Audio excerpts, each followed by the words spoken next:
We are really happy to have Luigi Pascali from Spain.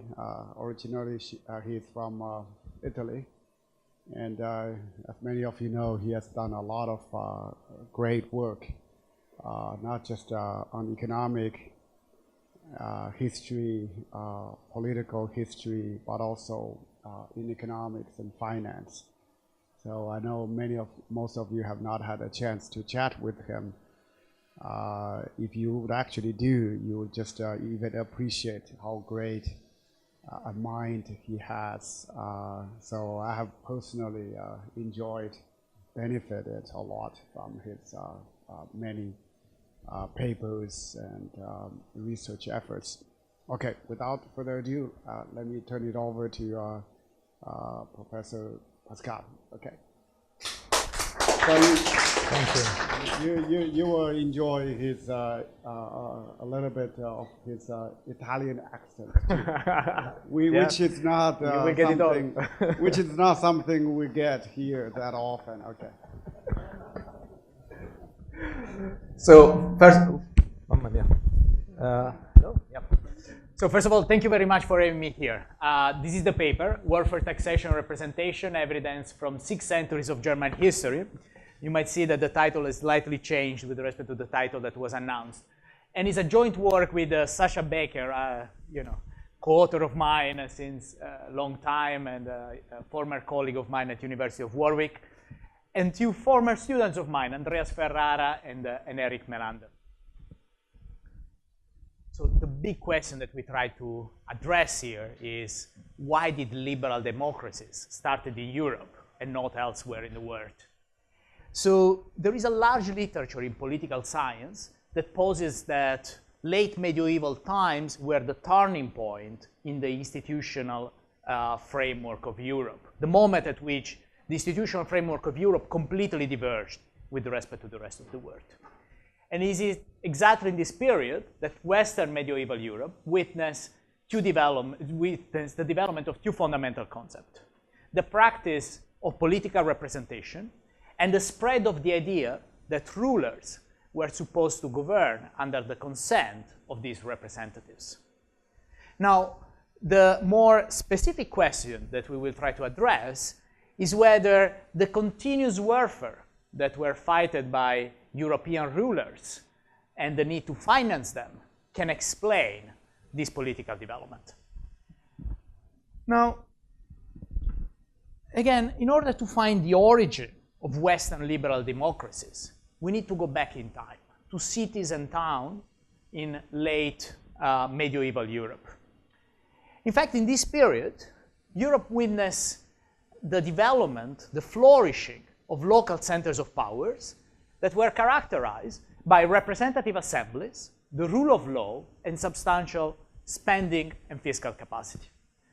Now, there is a large literature in political science according to which this particular institutional framework, which sometimes has been called medieval constitutionalism, poses the basis for liberal democracies today. Come for Europeans. It was the first time that Europeans were exposed to the concepts of representation and the ideas of consent. Why we see this development in Western Europe? Again, there is a large theoretical literature in political science, qualitative literature, that says that after the fall of the Roman Empire, in Europe, you see a myriad of small polities that were constantly at war with each other. So you have extremely weak rulers. They are always at wars with each other.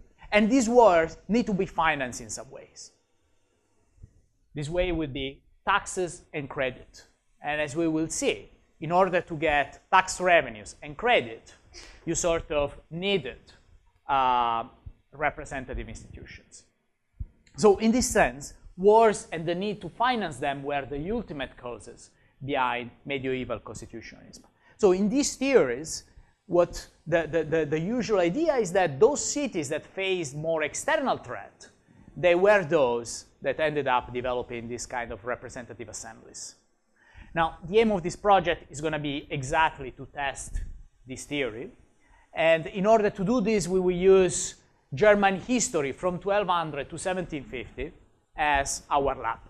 Okay? So I will try to bring you back to German cities in this period, to German cities and towns, and we will see that whenever for exogenous reason there were some external threat, what you see is an increase in taxes, which comes together with an increase in representation. Okay? And actually, we will see how this increase in taxes that at the beginning is temporary. At the beginning, these are called war taxes and are temporary taxes. We'll see how these taxes, they sort of become permanent. And at the same time, we have a permanent increase in public spending. At the beginning, this increase goes clearly to military spending, but then in the long run, is diverted towards civil and religious spending. Now, the warfare origins of Western democracies, they have a sort of long pedigree in political science. Okay, so here I try to sort of sum up the literature with a quote that goes back to Max Weber. Actually, this was recorded by students and published later. So in a class, he says that the basis of democratization is everywhere purely military in character. It lies in the rise of disciplined infantry, the hoplites of antiquity, the guild army of the Middle Ages. Military discipline meant the triumph of democracy because the community wished and was compelled to secure the cooperation of the non-aristocratic masses and hence put arms and along with arms political power into their hands.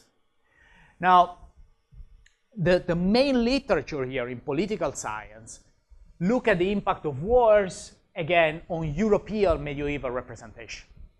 So here the big champions in this literature are Downing, Stasavage, and Hoffman and Coulter.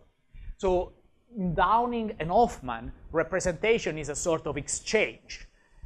You get it in exchange of tax revenues. In Stasavage, the theory is slightly more complex. So according to Stasavage, what is fundamental when you have to fight a war is to raise credit, okay? Because with the exception of the big empires, practically no polities in Europe could raise in the short run sufficient finance for wars through taxes, okay? So in the short run, you have to finance war through credit, and of course, in the long run, this means higher tax revenues. So in order to get credit, if you are a ruler, you see there is a commitment problem. Because you are the ruler, if you are above the law, you can always renegade your credit in the long run. Okay? So the sort of representative assemblies in this way were a way to solve this commitment problem. Practically, you were giving to your creditors, that normally were rich merchants in cities, a sort of say on future policies. Okay? So this was a way in which your creditors will eventually control that these fundings were not used for personal consumption of the king, but were used for financing important wars in an efficient way. There is also a smaller literature on the impact that wars had on the rise of modern democratic institutions. So here probably the main paper is this one of Ticchi and Bindigni. So here the idea is that representative institutions, they are a commitment device that you give to soldiers that were formed by soldiers in conscripted armies, practically. So here, it was fundamental to keep high the morale of the soldiers. How do you do this? You promise redistribution in the future. Now, of course, you need a commitment device for this if you are the rulers. Representative assemblies are a commitment device because normally the median voter would sort of advocate for redistribution in this kind of assemblies. Okay? So I should say that these are large theoretical and qualitative literature.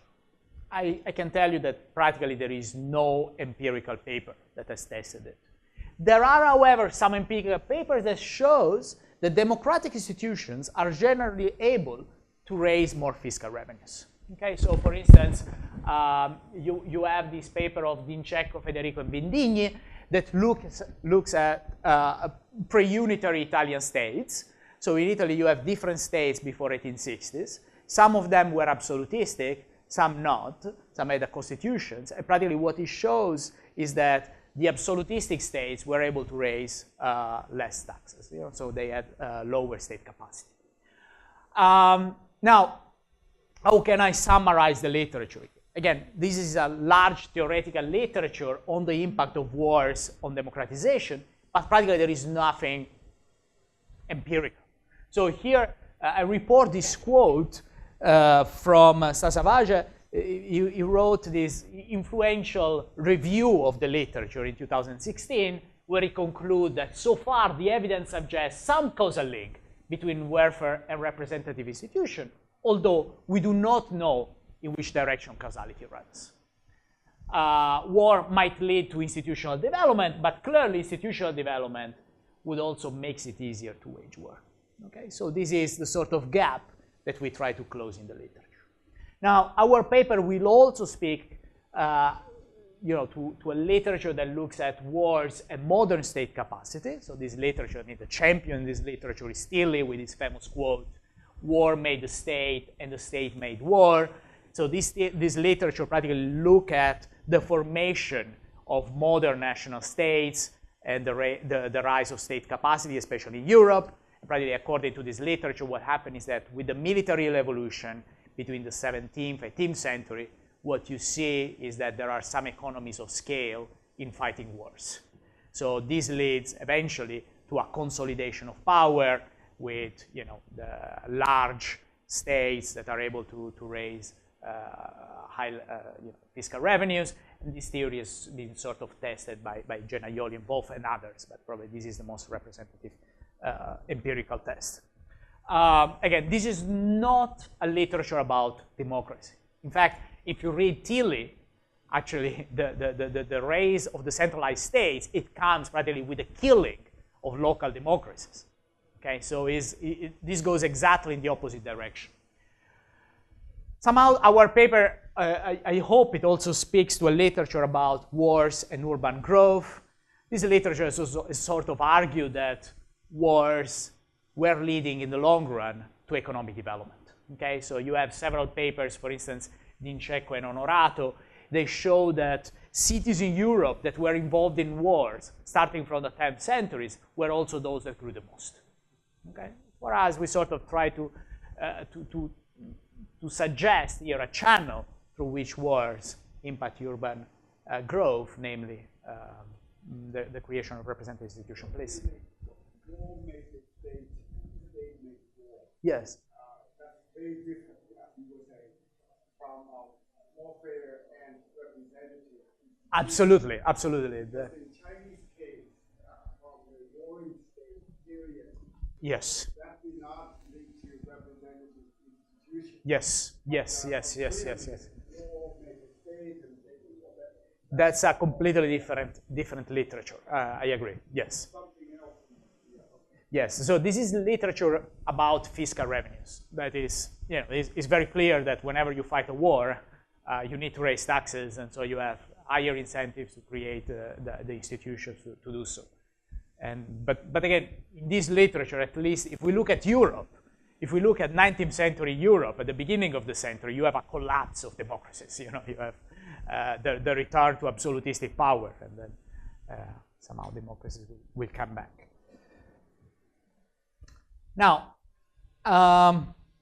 again, let me refer to this literature in political science before we go to our test. So, according to this literature, this medieval constitutionalism was the result of two things that were going on in Europe. First one was the balance between rulers and aristocracies, and second, the particular military systems that we observe in Europe. So in Europe, differently than in the other contemporaneous civilization, different than in China, for instance, you had a myriad of polities. If you look at, starting from the year 1000, even before from the 900, with extremely weak rulers. And these weak rulers, they had continuously to negotiate with local aristocrats to raise armies. Okay?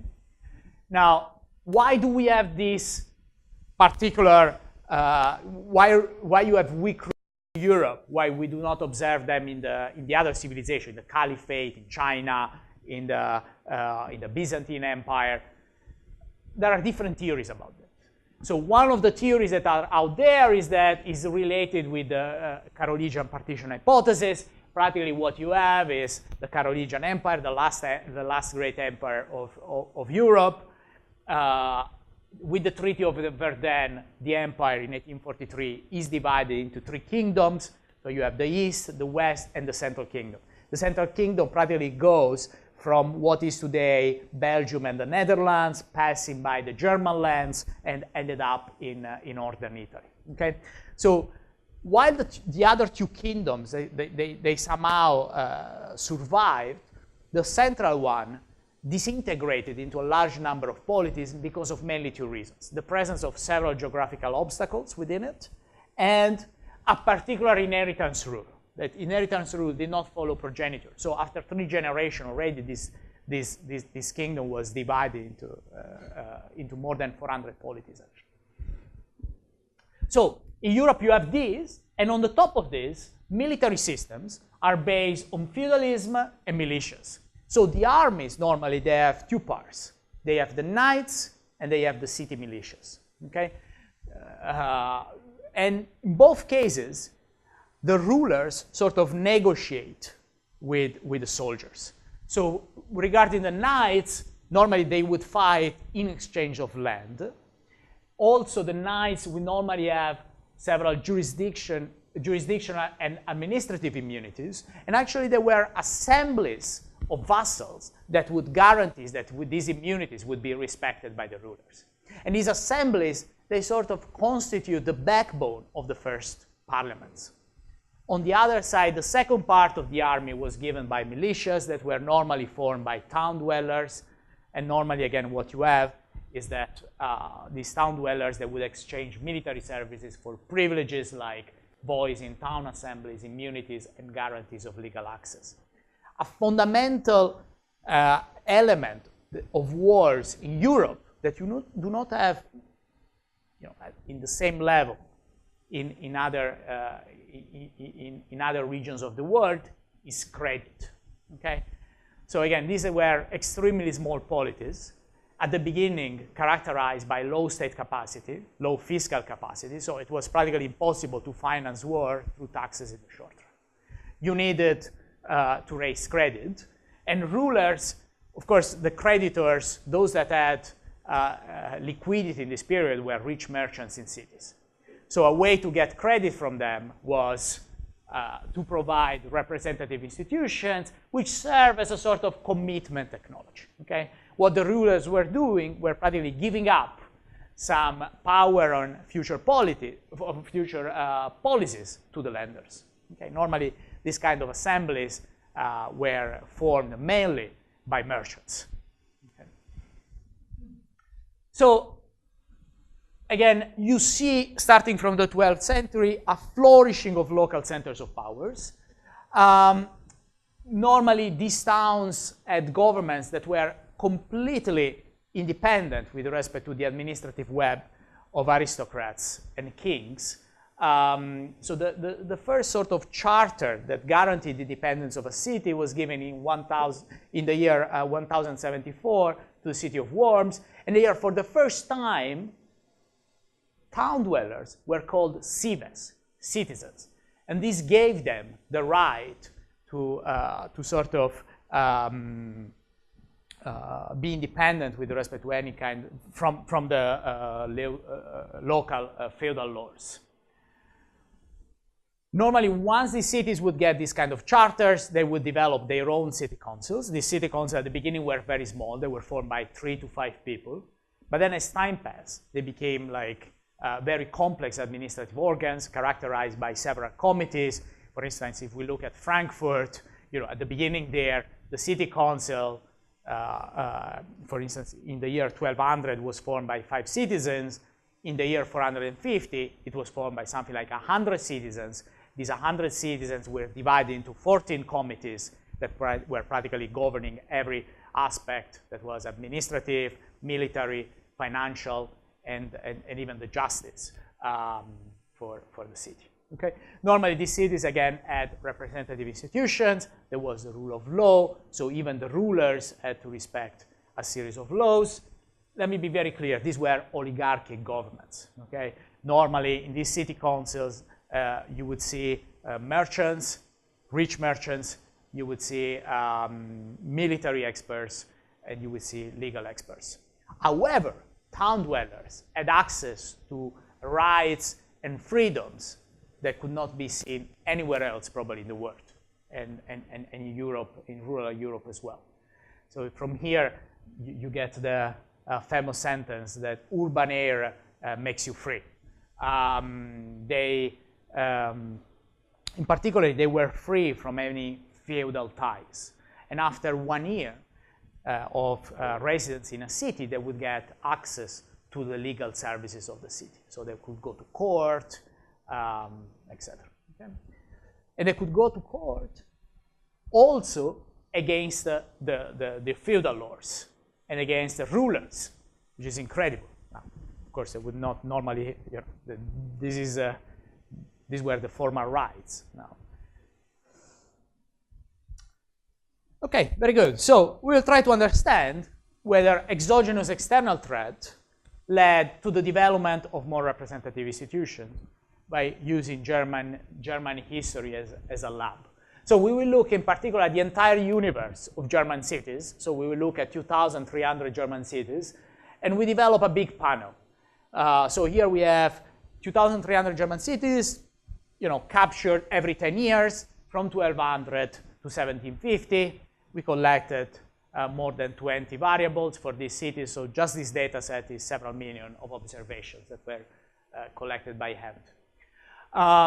We sort of course, if we want to understand the causal impact of wars on institutions and fiscal and spending capacity, we need to find an exogenous change in external threat, an exogenous, we need to separate somehow exogenous wars. How do we do this? Well, we construct the network of aristocracy, of German aristocracy. So we collected data of almost 1 million German aristocrats over this period of time. Now, there is a large literature in political science that says that whenever a particular polity was isolated in this network, there was a higher chance that it would be attacked. Now, of course, this network is endogenous by itself. You know, I was choosing whom to marry and whom my daughter would marry, you know, in a strategic way. But what we will do is we will take this network and we will look at changes in the network that happen very far with respect to this town. So changes in the network that are not chosen by the people in the town, by the aristocrat in the town. So for instance, someone that is a very far relative dies, which implies that now you are more isolated in the aristocratic network. So we will use these changes. I will go much more in details later, but I would like you to have an idea of what I do. So we will use like exogenous changes in the network to isolate an external threat. And then we will see how this external threat had an impact on institutions, on fiscal capacity, and on public spending. We see the impact in the short run and in the long run. Okay? Again, let me spoil the... Yes, centrality types of measure, but again, controlling for everything that happened around you. Okay, so these are changes in centrality that are caused by links that are formed or destroyed very far from you. You know, let me spoil already what we will get. What we will find is that sort of an exogenous increase in isolation would normally lead to more conflict, and more conflict would normally end up spurring representative institutions, elected assemblies, and also we see that they imply an increase in fiscal and spending capacity, also not only in the short term, but also in the long run. So these changes are permanent. Once you test democracy, and once you know, government learn how to raise taxes, normally you don't go back. So this is these are the cities that we will look at.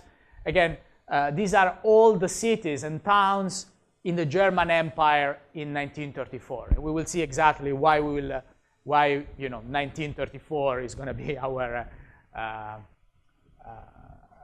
is going to be the date for which we define what is German and what is not. Okay? We will use 3 sources of data. We will use city-level data, and here the main source is going to be Kaiser. And in particular, here we will collect data at the city level on conflicts, political institutions, taxation, and public spending. Then we collect data on German and European nobility. So we are at almost 800,000 aristocrats. Okay?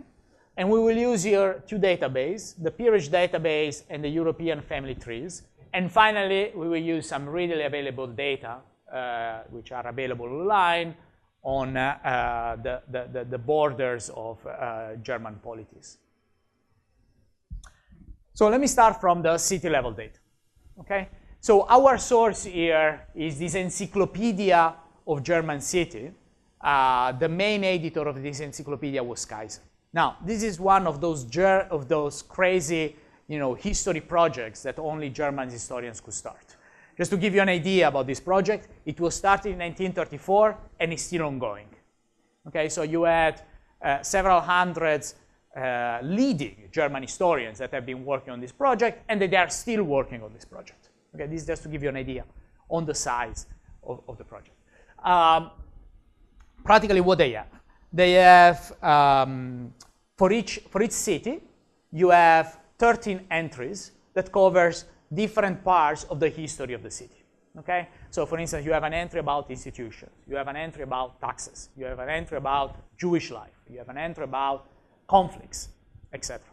Constructions, sectors in which the city was specialized, and all these kind of things. And it looks at the history of this city starting from the year 1000 until the year 1934.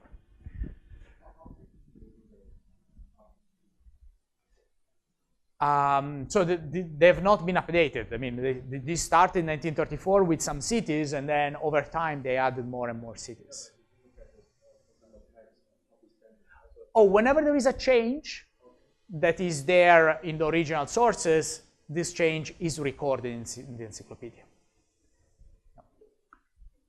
So we encoded here, I mean, this is a big encyclopedia, okay? It's many pages. So we had sort of an army of arrays. They have been working for 3 years on this. Here we had like 10 arrays working on this, just on this part. So first of all, they record information about violent conflicts. So we know whether there was a battle close to the city. We know whether the city was sieged, whether it was sacked, occupied, destroyed, how much destroyed it was, whether the city was involved in a conflict elsewhere. And this gives us, extremely detailed data. Just to give you an idea, there are other data sets about conflicts out there. Okay, so for instance, there is a data set of Claude Felter that the great majority of the literature is used. Now, if you look at Germany, for this period, we record 100 times more battles, a little bit more than 100 times more battles compared to them. Okay, so this just to tell you an idea of how precise is this data set at capturing any kind of small conflicts that you have. Second, we collected data on political institutions. So first of all, we collected data about the presence and the size of the city council. The size is for us a measure of how representative is the city council. It's an imperfect measure, but you should know that there is, let me tell you that there is a literature in legal studies that we actually cite that relate the size of these assemblies to how representative they were. Now we are collecting other variables. One of them is whether the city guilds were represented in the city council, okay? But for now, our measure of how representative was the city council is its size. Second, we collect information on whether the city council was elected or appointed. And finally, we collected information on whether the city council, mayors, sheriffs, or judges were part of the city council. So this is for us a measure of division of power, okay? So you would expect that in a perfect separation of power, in ideal separation of power, executive, legislative, and judicial power, they are separated in different institutions. Okay? Third, we collected data about taxes. So it's not only that we collected data, so we don't have the tax burden. So I cannot tell you, 30% of income was paid in taxes. We don't have this. But we know which kind of taxes were raised by the city in each year. Okay?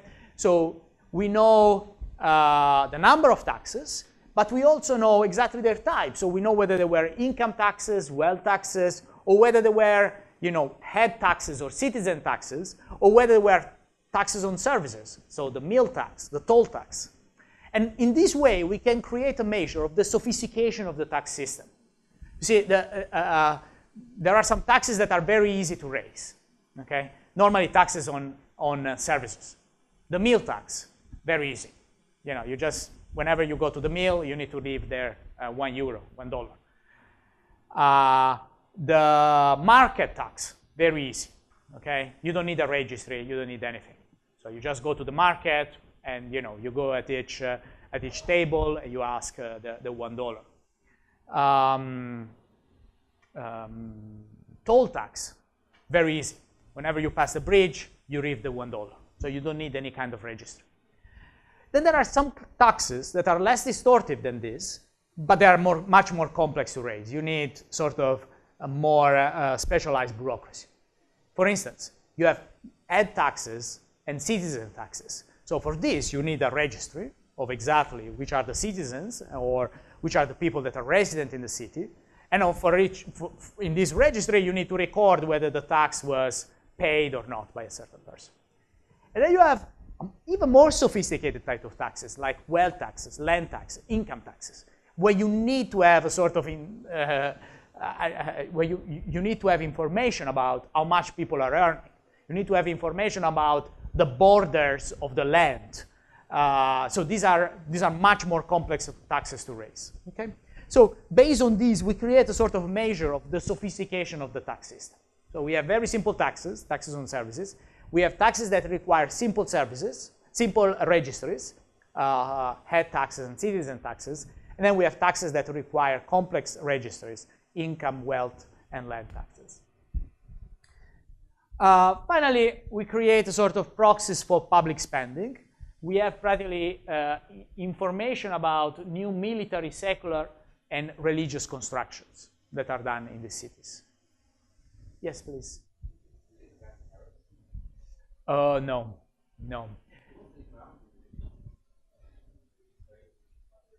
Absolutely. So yes.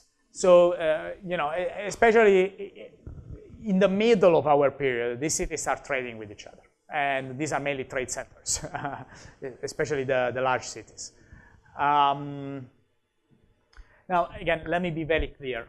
Normally, I don't know the burden of the tax. I don't know if it is a 20% income tax or 5% wealth tax. I just know whether there is an income tax or not. And by the way, here we even show, at the beginning, I think that there is this idea among historians that income taxes are something relatively new. It turns out that for German cities, this was not the case. So we can record at least 250 cities that at a given moment in history, they had income taxes. Now, let me give you an example, okay? So let's look at the city of Dartmouth at the end of the 14th century. So in the decade 1380s and 1390s, okay? So first of all, we go to the paragraph about conflicts. And for this particular decade, we see that the city was sieged in 1389, and the siege lasted 20 months. And it resulted, they write that it resulted in great debts, okay? So here we record that the city was sieged in the decade 1380 and 1390s. Then we move to the paragraph about taxes. And so for the same decade, we read that there were war taxes, and in particular, there was a 5% wealth tax in 1393, 1395, and 1396. So we record that there was a war tax in 1380, and there were 3 wealth taxes in the 1390s. Now we move to the paragraph about institutions. And so here we read that exactly following the debts and the increase in taxes, citizens revolt. And this led to an increased participation on council with citizens as representatives. So now we record that there is an increase in the size of the council. Okay? And then we go to the new constructions paragraph. For the same year, let me tell you that there are no reported construction at the time of the war, which is what we would expect. I mean, here spending is military. After this, however, we start seeing some spending in the church, so in particular the church tower, the church tower. And so we report that we have this spending in the decades immediately after the war. Okay? So this is how the data look like. Of course, we did this, again, for these 2,300 cities, and every 10 years, starting from the 1,200. So these are the city-level data. Yes?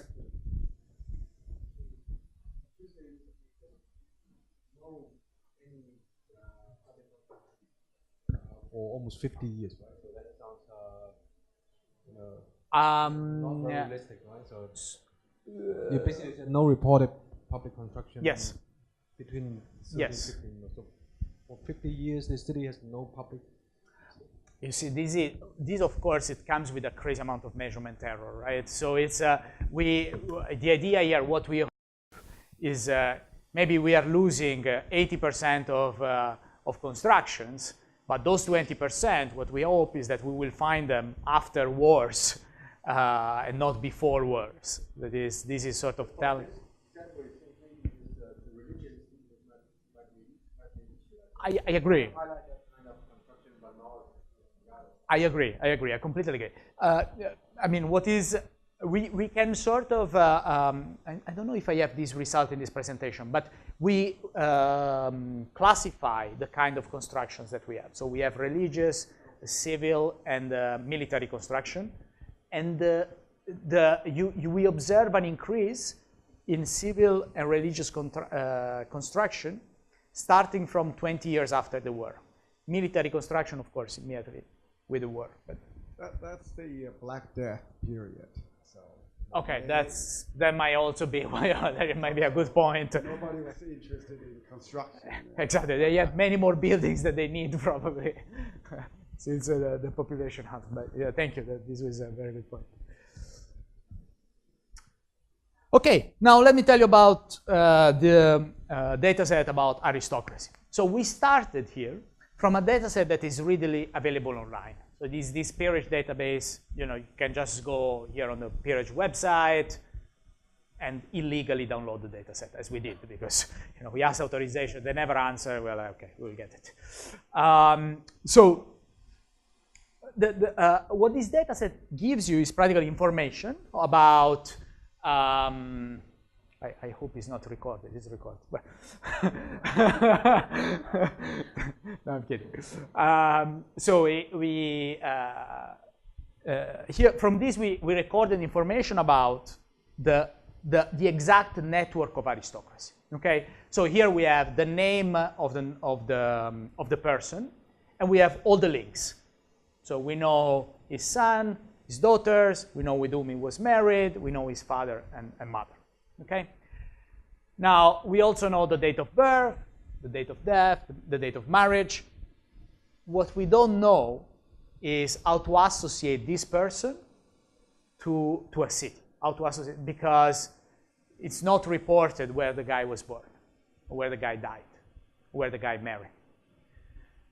So now getting this information for, now is written here 680,000, really something like 800,000 people was a hard work. Okay, so this is 5 years of work. We mainly use these family trees that unfortunately are not digitized. That's how they look like. So this is an encyclopedia in 20 volumes. What we did was to find all the noblemen that were there in the peerage.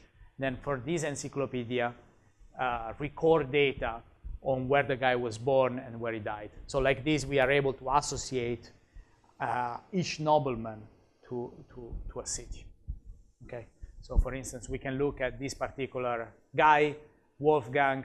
We get all the links from the previous data set, and then we use this data set to see that where he was born, where he died, where he's buried, and where he married. Okay. I should also say that in doing this, we realized that the previous data set was very incomplete. So we also added a large number of nobles and of links to the previous data set, which we updated. So now we have a network, okay? And we need to measure somehow the centrality of the city within this network. How do we do this? Well, our benchmark measure of centrality is we take the most connected nobleman in the network that reside in this particular city, and then we compute the harmonic centrality of this nobleman. Okay. We also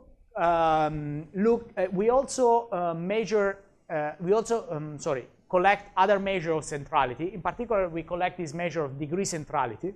So this tells us the number of links, the number of direct links that this noble has. And these are, for us, these are the endogenous links, right? These are the links that are under direct control of the local nobility. So we will always control for this. Let me be more clear on our source of variation. So for instance, this is the proximate network of the guy that we were seeing before, this Wolfgang, okay? So he's here. This is not the entire network, because the entire network is enormous, okay? But this is the most proximate network. So you see this guy is related with Edwin of Poland and Anton, okay? But these are very far relationships. So Anton 1 is Wolfgang's wife's aunt's husband. Okay, now you understand that these are very far relatives. But you see how fundamental they are in the network. In 1573, these two guys will die. You can see that these completely change the centrality of this guy.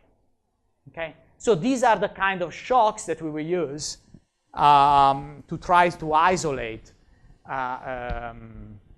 exogenous external threat.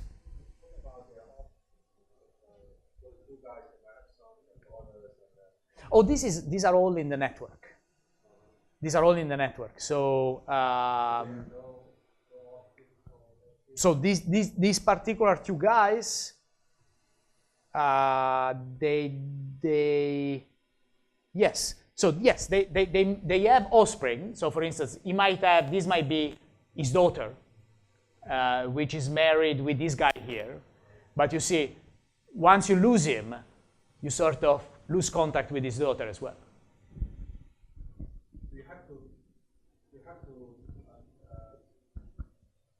So in your network, the assumption is that if you want to know his daughter, it has to go through him, right? So yes, the network. So a link is whether you are offspring or whether they are parents. Yes. Okay, so over the years, there's no way for you to kind of build up some kind of direct connections between. No, these are the direct link for us. I agree that this might, yeah. Okay, and finally, again, there are these data about polities that are readily available online, so they can be downloaded. And so, for instance, if you look at 1300, you get in what would become the German Empire in 1934, you get something like 300 polities, okay? And you observe here the evolution of these polities until the year 1800. Let me tell you that already starting from 1701, you have the kingdom of Prussia. 1734, this kingdom becomes pretty large. So you see that now you start having less and less variation. Okay, so that's why we stop in 1750. Probably we can stop in 1700 as well. So just to give you an idea on the institutional result, So here is a particular case study, the 30-year war. Okay, so the 30-year war, it goes from, I think, 16, 17 for 30 years. What I report here is the percentage of cities that had where consuls were elected by citizens in cities that did not participate to the war compared to cities that did participate to the war. And I would like you to notice that here, practically after the war, what you have is a sort of divergence. Okay? This is the number of, tells you the size of the consul, again, for these two sets of cities. And I would like you to notice that, again, you have some sort of parallel trend, then you have the war, and then you have the divergence that practically starts immediately with the war and continues afterward. Okay? This is just to give you an idea on the kind of things we would like to measure. Now, let me tell you exactly what is the empirical framework that we will use. Practically, we will have regressions of this type, where I have a certain outcome for the CTI in the polity S in the decade T, and this is going to be regressed whether the polity in that particular decade was involved in a conflict. Okay? Now, yes, we will measure conflict intensity in the polity as the percentage of cities in the polity that were involved in a conflict. Okay? Of course, these are panel regressions, so we will have city fixed effects, and we will have decade fixed effects. We will control for several things. Most importantly, we will control for the direct links of the city. Okay? Now, you can imagine, so here the outcomes are going to be either measures of representation, so the size of the consul or whether the consul is elected, measure of the division of power, the overlap of the city council with other institutions, measures of taxation, and measure of public spending. Okay? Now, as you can imagine, I cannot just run an OLS regression. We would have all the possible endogeneity problems you can imagine. Among them, for instance, we know that more autocratic governments, they tend to fight more in this period. Okay? So this would have a clear causality going on the other side. So what we do is we use two-stage least square estimates, where in a first stage, practically, we isolate an exogenous variation in conflict intensity. How do we do this? Again, our instrument is going to be the harmonic centrality of the polity at time t. Here, let me add a small technical detail. The size of these polities is changing over time. Okay? Now, as the size of the polity change, this might imply a change in the isolation of the polity in the network, because it can have more or less noblemen. Now, clearly, this is endogenous, and so we want this. We want to clean our instrument of this variation. So what we do, our instrument is not going to be at the level of the real polity, but is going to be at the level of a fictional polity. This fictional polity is time invariant and is practically created by putting together cities that shared the same polities throughout their history. Okay? So our instrument is defined at the level of this time invariant polity. And this time invariant polity, again, it puts together all the cities that were in the same real polity throughout these centuries. Okay. This is a small technical detail. This just tells us that our instrument is going to have more measurement error, but as long as it's enough powerful, it's not a problem. But it cleans from this endogenous variation. So let me go, first of all, to the first stage results. Here, let's first focus on column 1. What we are here, the dependent variable is conflict intensity, and is regressed on the harmonic centrality of the most connected noblemen in this fictional territory. Okay? So you can see here that there is a clear negative correlation. The instrument, we will see it later with the F-stat in the second stage, is powerful. Okay? In the second column, what we do is we control for the degree centrality. So this tells you that, again, we are exploiting changes in the network that are not under the direct control of the nobility in the city. In the next two columns, we use a different measure, a different instrument. Instead of looking at the centrality of the most connected noble, we look at the average centrality of the nobles in the city. Okay? It turns out that things are practically the same. In column 5 and 6, we do one step further. That is, we do not look anymore at the centrality of the nobles in the city or of the most connected noble in the city, but we look at the centrality of nobles that are connected with the nobles in the city. Okay, this is just to make sure that we are not like picking up some effect that comes from endogenous network formation. And here in the last column, again, we picked up the centrality of nobles that are linked to the city, and we control for their degree centrality. Okay, so we are really picking up, variation here that comes from nodes that are very far from the city. Is the share of cities in a certain decade that are involved in a conflict. The share of cities in the polity. We measure, practically we have 6 types of conflicts. Battles that happen near to the city, siege of the city, whether the city is partially destroyed, completely destroyed, whether the city is involved in a conflict elsewhere. One more, which I don't remember, but these are, the, yeah. So the story is, if you have and whether the city attack another city. Okay, so if you have a more powerful, more centralized noble in the city, then the likelihood of conflict is lower. Right? Is lower, yes. But you can also say maybe you have a smaller number of conflicts. But in terms of, you might have a big conflict after some time, right? That might be the case, but what I hope is that our measure of conflict intensity sort of capture really how big is the conflict. So if you look at the 30-year war, that was, is known to be probably the worst conflict that you have in this period. There are some counterfactual estimates that says, the German population would be the double at the end of the war if the war had not happened. So there we see that the conflict intensity is the highest in this period. I agree that, in principle it could go on both sides. However, there was already a literature that has shown that polities that were more connected, they tend to fight less wars.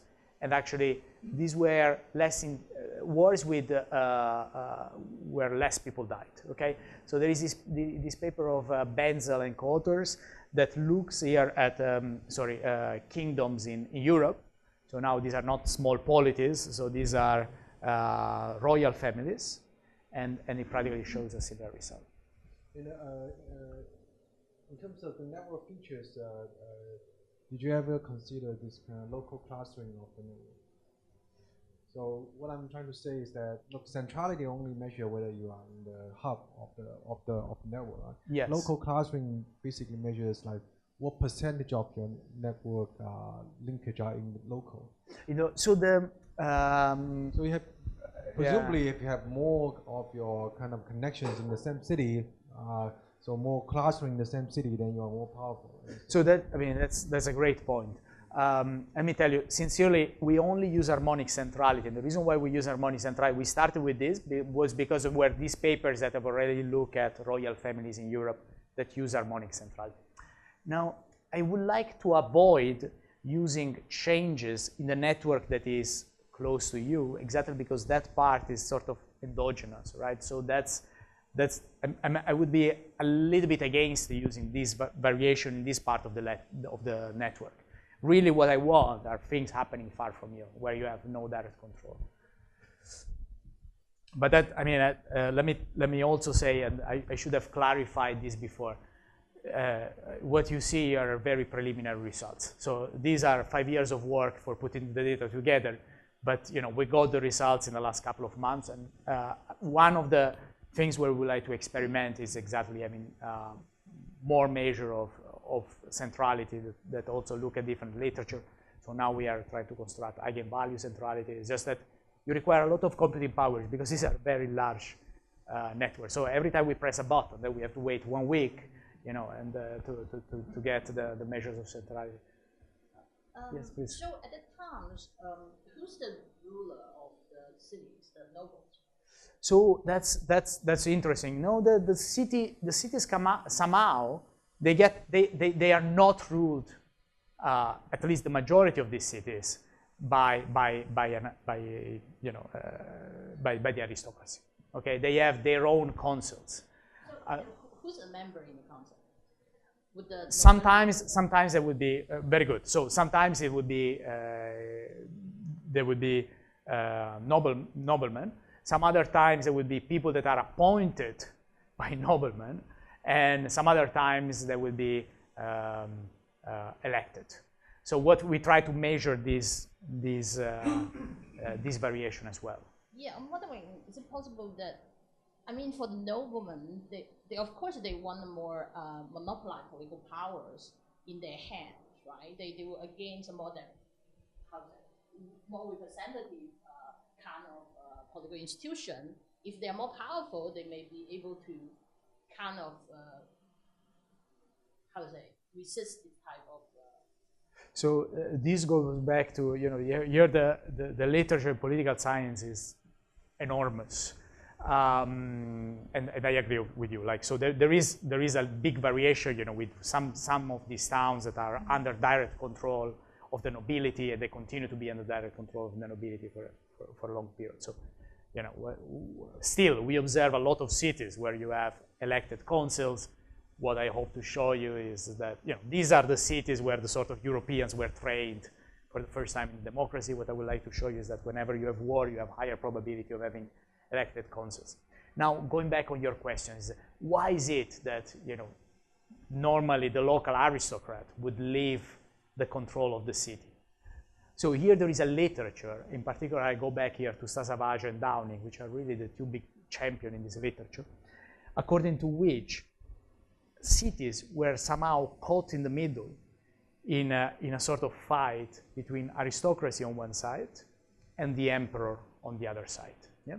So what you get is sometimes the city would be under direct control of nobility, and so what you have is the emperor that try to push for the creation of this council, exactly to sort of detach these cities from the control of these great, for instance, for these great electors that you have in Germany. But this is somehow less related with my paper. But yeah, that's a very good question, though.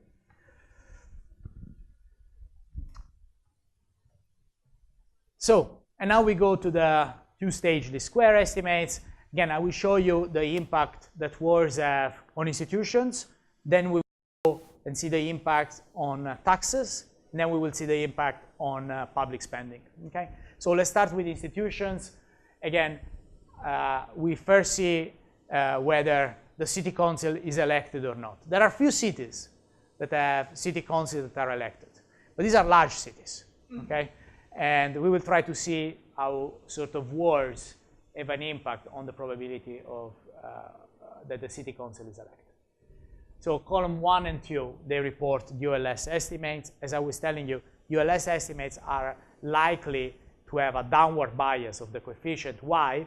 Because more autocratic cities, they were more likely to fight wars. Okay, so this creates a sort of spurious negative correlation between the council being elected and the conflict intensity. Now we go to column 3. So column 3 practically shows that conflict intensity has a positive causal impact on the probability that the council is elected. you can see that the f-stat is somehow above 10, barely above 10. But you know, somehow I think we have a powerful instrument. We have seen a lot of stars in the first stage you've seen before. The size of the coefficient is substantial. Practically, we are saying that whenever you have a conflict, an exogenous conflict, you increase by 14% the probability that the consul will be elected. Okay, so is a large coefficient. Now, in column 4, we control for whether there was a consul, which is, you know, I don't want to just look at cities with a consul because clearly this is going to be a biased sample, but then here we control whether the city had a consul. And then in the last 2 columns here, we control for the degree centrality. So you see that when we control for the degree centrality, practically there is practically no change in the coefficient. Okay, so this doesn't seem to be driven in any way, this result, by network formation. So here, the dependent variable is the size of the consul. Again, for us, this is a measure of how representative is the city consul. And again, what you observe is that whenever you have a conflict, you have normally an increase in the size of the consul by 0.45 members. Okay? Normally, the size of the consul is 3 members. So you understand that this is a substantial increase. Okay? So it's a 14% increase that you see in the size of the consul. And again, results are, of course, robust if we control for the presence of the consul and if we control for degree centrality. Are there any learning here? I mean, say you have a network, you have some of your relatives or whatever, so yeah. noble in other cities. Yes. And in those places that there might be conflicts, and then how do they deal with those conflicts? So maybe they have done similar things, maybe done something else, and then because of the network, you actually learn from their experience. Oh, that's a beautiful question. Actually, that's the paper I would love to write, and I think like somehow every time I present, everyone is pushing me to write this kind of paper. This is like more about, so now we have measure of network, really, of these cities, and now we can ask, how is this network formed?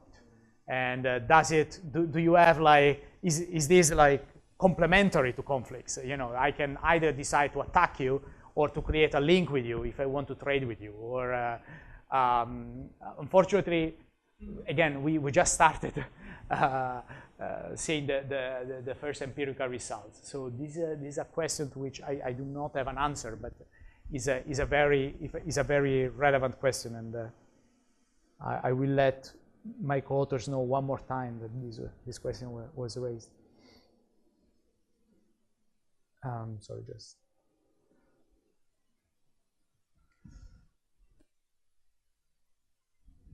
Okay, now here we run the same regression, looking at the sort of our measure of separation of power.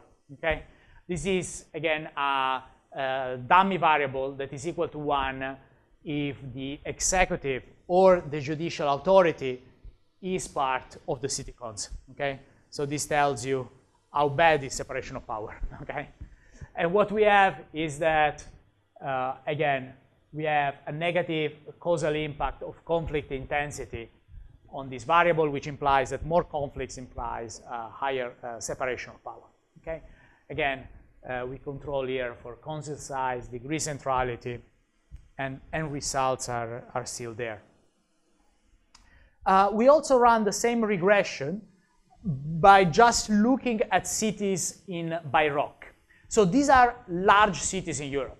Okay, so these are cities for which we have much more detailed data and where we are much more confident about you know, the measurement error, for instance, correlated with our data. And so what we find is that on our 3 measures, elections, consul size, and division of power, but from a qualitative point of view, results are exactly the same as before. They are just much stronger. That is exactly what we expect if our measurement error was downward biasing our estimates.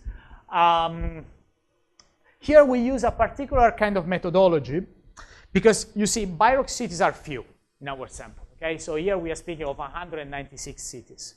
So they are very few. So you understand that there is very little variation here if we look at changes in the network of these cities that happen very far from these cities. So what we do is these two-step, two-stage least square estimates, where practically in the first step, we regress our endogenous variable on the instrument using the entire sample, so these 2,300 cities, okay?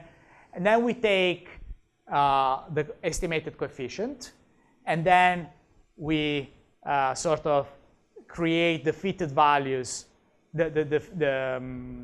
just for these cities, okay, of the regressors. Yeah. Of course, standard errors are corrected accordingly. This is a procedure that is well known in the literature. And, yeah. So in this data set, maybe the limited power novel was much stronger. Oh yes. More sensitive, right? So they were more sensitive to the loss of connections. So it turns out that this is not the case. So it turns out that these cities, they are more, if possible, independent from the aristocratic network. So these are large cities that are practically independent, okay, from any point of view. So here the power of aristocracy is extremely low. So these are cities where already you have city councils that have much higher probability of being elected and have much higher probability of having a city guild represented. So these are cities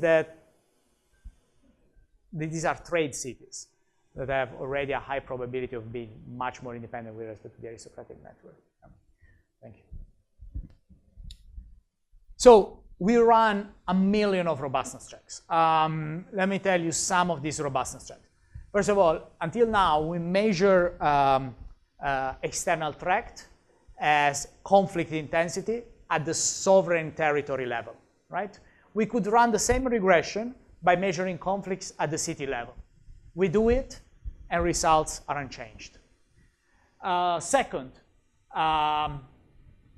we could assign conflicts rather than at the actual polity level, at the level of this fictional polity, which is created by cities that share the same real polity for this time period. Results are unchanged. Results are unchanged if we use as instrument, rather than the harmonic centrality of the most connected noble, the average harmonic centrality of nobles in the city. Again, the results are still there if we use the harmonic centrality of linked nobles to the most connected noble in the city. If we use the average harmonic centrality of the linked noble to all the nobles in the city, if we include or exclude small states, and results are not explained by one particular century, and also they are not explained by one particular region in the German Empire. So if we exclude centuries one by one, or if we exclude regions by one, results are still there. If we exclude centuries 2 by 2, there are some combinations where our instrument become weak. Okay. So for instance, if we exclude the last 2 centuries, we are excluding a lot of battles. Because we are excluding the 30-year wars and all the battles related with the Protestant Reformation. If we exclude this part, we have just a much weaker instrument. Okay, but this is just to tell you, it's not a particular century or is a particular region that is driving our estimate. Now, let me move on the 2 other characteristics of these cities. They develop high fiscal capacity and high spending capacity. Let me start from the fiscal capacity.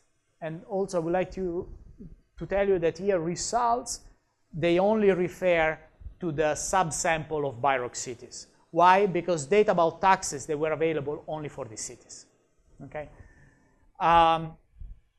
So we create a measure of sophistication of taxes, where we take practically the share of taxes that are raised by the city and that require the registry, and we divided by all the taxes that were raised by the city. Okay? We have also an alternative share of sophisticated taxes, where we only take the share of taxes that are either income taxes or wealth taxes. And finally, we have a third sort of option where we exclude all business taxes, because for us it's very difficult to classify these kind of taxes, okay, in the categories that I told you before.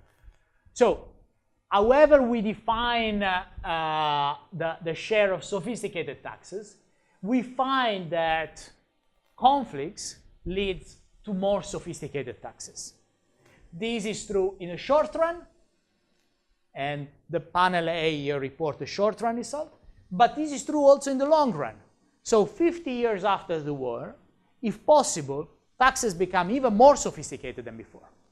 Okay? And so here the variation is substantial, so we explain something like 10% of the change in share of the share of sophisticated taxes. The number of taxes when you have a conflict does not change. Okay? So what we observe is whenever you have an exogenous conflict, the number of taxes does not change, but taxes become more sophisticated. So what before were toll taxes and meal taxes are now substituted by wealth taxes and income taxes. Okay? So these are normally sort of good measure of the state capacity, because again, these are taxes that are extremely hard to raise. Please. How many tax you can get from you can collect? At the one hand, it can be a good measurement of state capacity. Yes. On the other hand, also some kind of extractive institutes, it will also induce the resistance of for example, the merchants. Kind of, they may want more political power to. That's exactly our story. So that's exactly our story. Our story is you need to raise taxes because you are in a war, and this will imply a resistance. And this is exactly the example of the city of Dartmouth, and by the local citizens. Normally, what you do is in exchange of these taxes, you give political rights. Yeah, this is another question. This paper really reminds me with Nico Wallender's paper about England. Absolutely, yes. They explain the representative institution by the rise of the merchant class. So do you have similar measures on that? Maybe you can interact the conflict institution with the power of the merchants to have a more complete. Yes. So let me, if that's fine with you, let me explain the paper of Nico to the audience. I mean, probably you guys already know this paper, but it's a recent paper. Practically, what Nico does, he looks at the history of practically English institutions. So in the 1200, you have practically two types of cities. You have cities that were raising taxes for the king through an external sheriff, and you have cities where instead you have local bureaucrats that were raising taxes. Okay?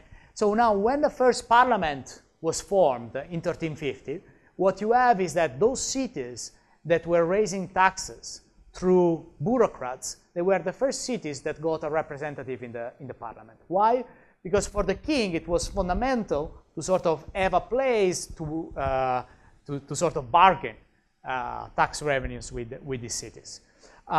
Now, going back to your question, yes, we are trying to create now a measure of exactly how representative, whether merchants were represented in local institutions, and whether wars changed this.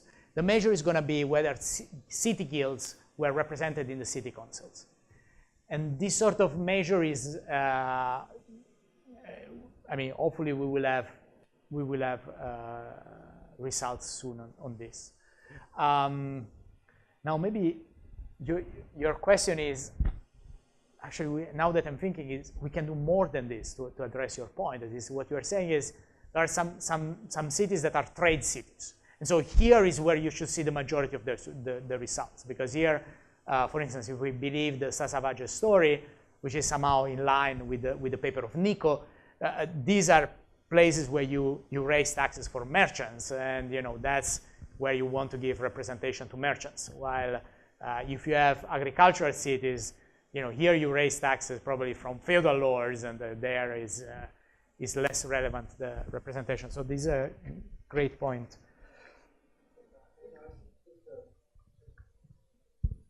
I think, to me, it is it's that who are you taxing actually matters, right? You are taxing the rich people or the poor people. So after this new tax, whether you increase or decrease the inequalities, so I think that's more important, right? Because you think about if you are in a conflict or something, usually you want to get more popularity among people in the state, right? So then in most cases you were thinking about lower the tax, but because you found this actually see increasing number of tax or not increasing the sophistication of the tax, whether these are the tax towards the rich people so that you can shrink the inequality and then benefit it. So these are, I cannot answer exactly to this question, but what I know is that you have a shift towards wealth and income taxes. So this is already somehow a shift towards taxing richer and wealthier people. You have seen the tax for that one. It's 5% of your wealth. Now, the great majority of taxes before, they were meal and toll taxes. So you can imagine these are mainly taxes on poor people. I understand that, unfortunately, these are proxies with a crazy amount of measurement error. So I cannot really tell you more than this on the impact that these have on inequality. But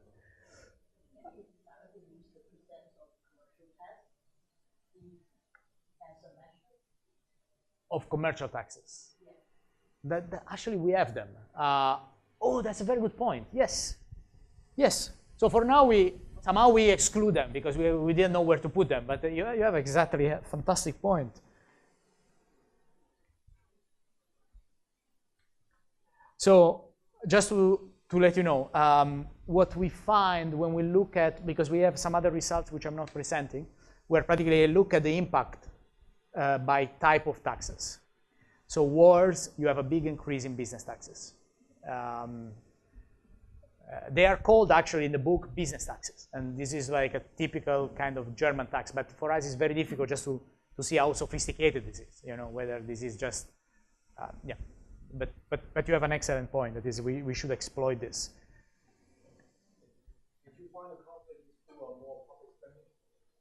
That's the next step. That's the next results. Yeah. So what we find is there is a conflict. You raise more sophisticated taxes, which tells you that probably you raise more taxes, because otherwise why would you switch to the level of sophistication? This is permanent, and through a lot of case studies in the paper, we sort of argue that these at the beginning they start as war taxes, and then they are turned permanent, and we see that you have an increase in representation. Now let's go. Also here we run a crazy number of robustness checks, particularly they are the same robustness checks you have seen before, and results are still valid. Now let me go to your question. So you have an increase in taxes. Of course, at the beginning, you have an increase in military spending. Okay, this comes by definition. I don't need to show you this. But the deeper question is, does this imply just higher spending capacity in the future? What you have here is, here are DLS results, and here are DFV results.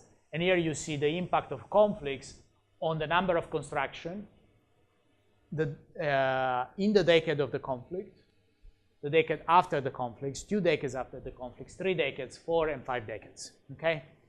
What I would like you to notice is that you have more and more construction following a conflict.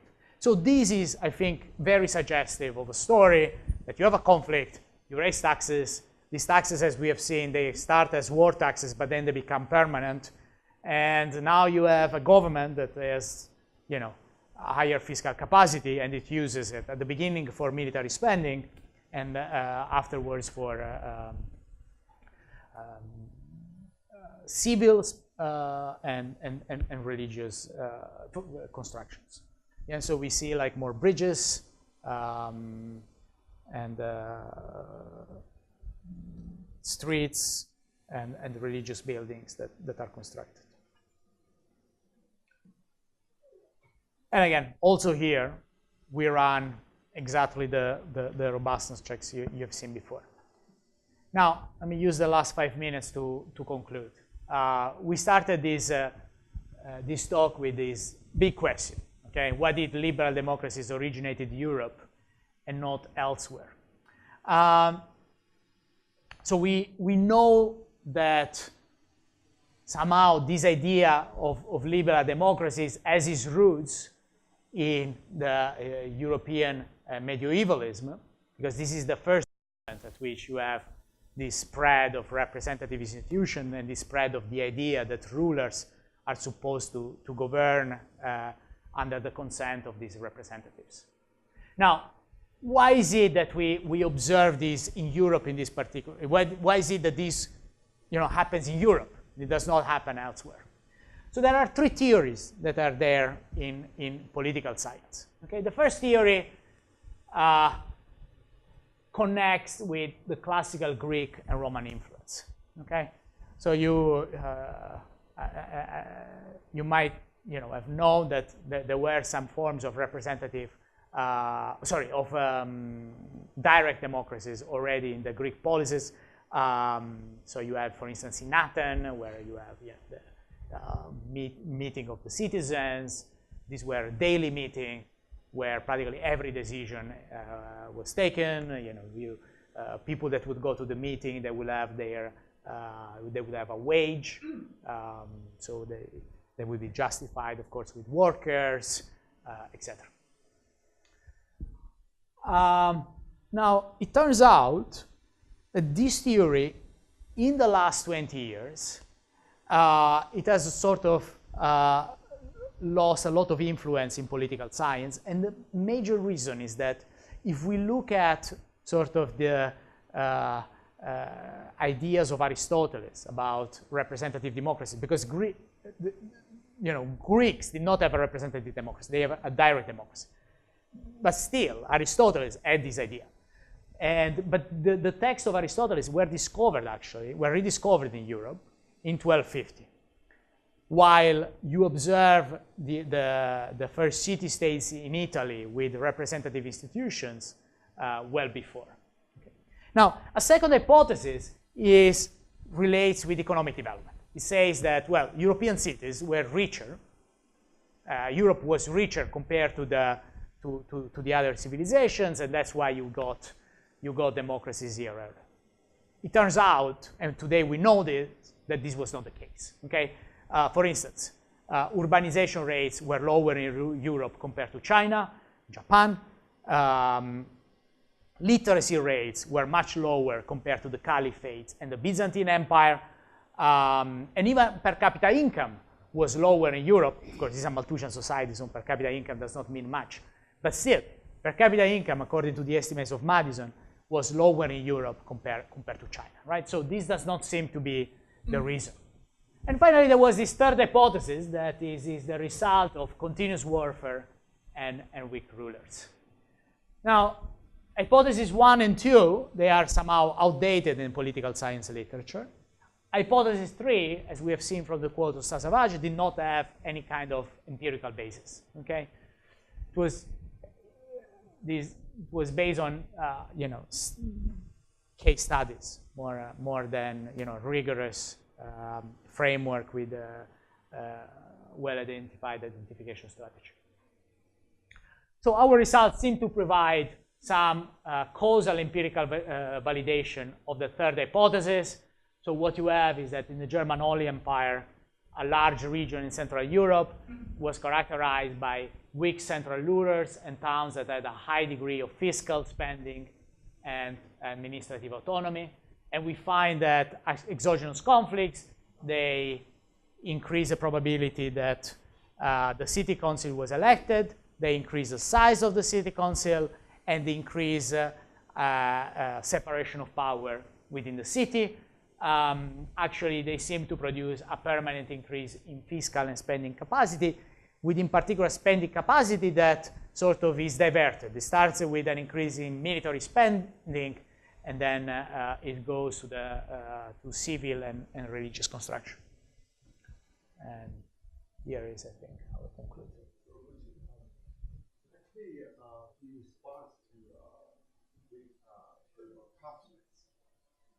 there are at least two different ways to raise money. One is to improve taxation capacity. Yes.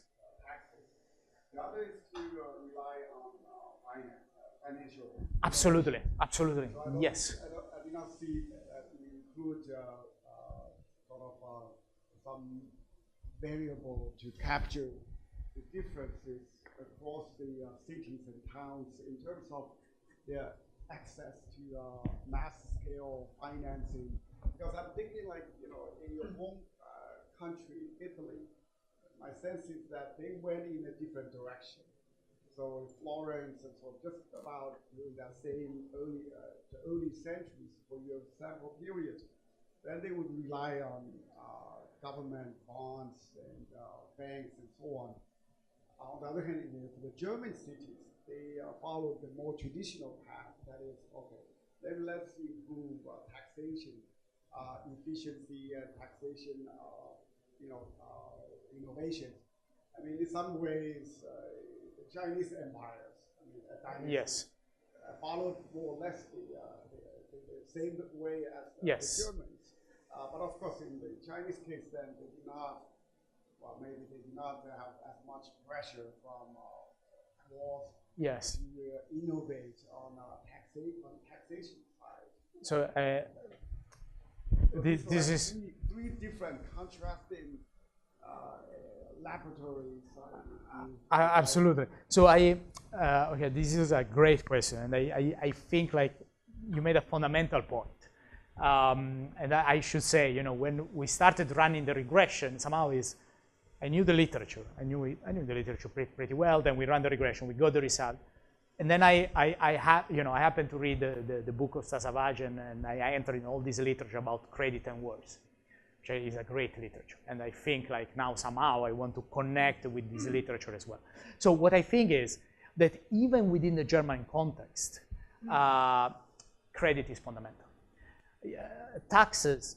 It's true that credit is less elaborated compared to what you see in Italy, but still taxes are not sufficient in the short run to pay for these conflicts. So now, we've just seen the impact of wars on taxes. Frankly, I think we have the data to see the impact of wars on the other side, on credit, whether you get just better able to raise credit. So we have another paper with Sasha where we look exactly at this. And there is about the same cities.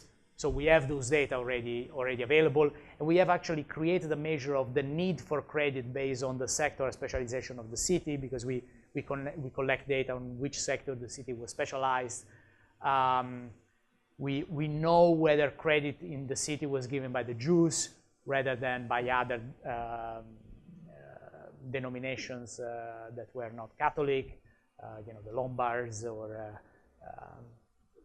so. But we have more than this. We know whether the Jews were money lenders in the city, and we know also which were the other money lenders in the city. And actually, through these books, we could collect much more data about debt. So these books, normally, whenever you have big debt that is right. So, for instance, for the city of Dortmund, that I gave you the example before, it speaks exactly about a large debt that followed the war.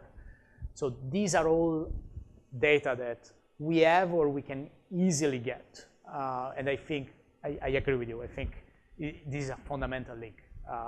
That we are still missing. But I think Cyril's point is that you should also put that within this framework. Absolutely, no, like the yes. variable percentage of Jews in the city to capture. Oh, yeah, right? Yes. So you could write the different paper that is more specialized. No, yes, right? Absolutely. Because that's an alternative hypothesis as far as I can make up. Yes. So I have a smaller question. So in your previous presentations, have you been asked to justify your instrumental variable in terms of exclusion restriction, especially in the light of very sort of weak F test F value? So, sorry, I did not. Could you repeat so how do you justify using that IV in exclusion restriction that is not correlated with a bunch of other variables that might affect your dependent variable? Yeah, so I understand. So that's a great point. If it is, so what we could run there probably is some reduced form estimates where we have the IV and the regressor at the same time, and showing that the IV does not have any impact when the regressor is in the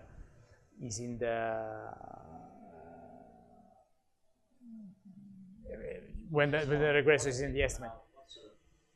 You know, other sources of omitted variables that might be correlated with your IV.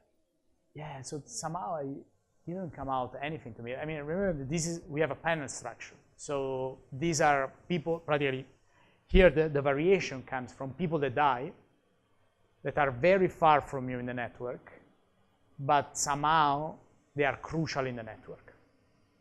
So it's very difficult for me to think about how this can be endogenous. We can look at some kind of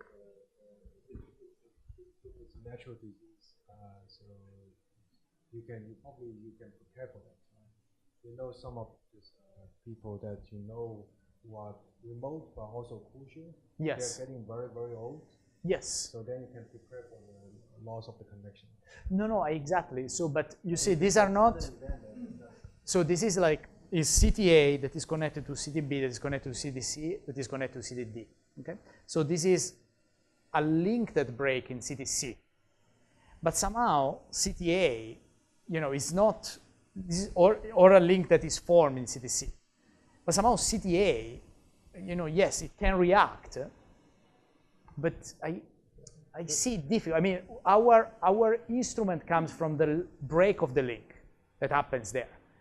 So you can have a reaction, that's fine, but the reaction would imply that there would not be variation. So I do not see how this somehow would affect. If you have a couple of years to prepare for that, the guy is getting very old, so maybe then you will build the link with his daughter or his offspring, so more direct links. I agree, but then we would have no shock there. So it's probably we need to think. You need to think a little bit. We need to think a little bit more on this. Yeah. Point is whether or not you'll be able to figure out how these people I understand. Die, yes, right? yes, yes. Sudden death or right? Sudden death is something you cannot prepare for. So that's literally a shock. Actually, we know for many of these people how they died. So maybe we could just look at changes in link that are sudden death. That is. Oh, that's a very good point. Sorry. Now, let me also tell you a little bit more. What we are trying to do also to make this point is to develop other instruments. One instrument is, for instance, whether your firstborn is a daughter or is a son. And there is somehow a literature out there, I don't know if you've seen this paper, Queens, that is currently R&R on JP, that shows that normally if you have a daughter, there is a higher chance of fighting a war. So there you sort of become more, then of course you can say, okay, maybe you have a daughter because you have not tried enough and you did not kill her. But the idea is to have several instruments and show that somehow results are similar. Also, the results do not seem to be driven by endogenous network formation, because as we add controls about direct link, which you think they are those that are more under, they are those more endogenous, our results are completely unchanged. So it's difficult to think that, okay, then we would expect somehow our results to completely change when we add this direct link, if that's really what is driving the results. And instead, results are unchanged. So this is sort of making us a little bit more confident that we are not picking up endogenous network formation. Right? But you have a very good point. I think we're out of time. Oh, completely out of time. Sorry. That's okay. Well, thank you very much. So it's a great treat. Thank you for all of having me us. here. So now, collecting historical databases should not be something that's totally undoable. Okay, you can still do it. So that's why we have been promoting this approach for the last 6 years. So we have the 7th International Symposium for Quantitative History coming up in July. And earlier I forgot what Beth asked me to do, that is to remind all of you that if you're interested in submitting a paper to this upcoming symposium, the deadline is the end of this month. So we have a little over 10 days. The 20th then a few days from now. And also we have the International Society for Quantitative History. So Beth put up the barcode here. So you can sign up to get announcements and even information on the available databases and historical resources. So that's a society. So James, Professor Kuhn and I, we started together with Martin and so on.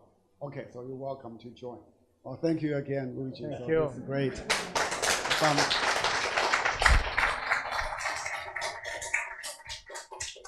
All right, so thank you for coming. So come again next month.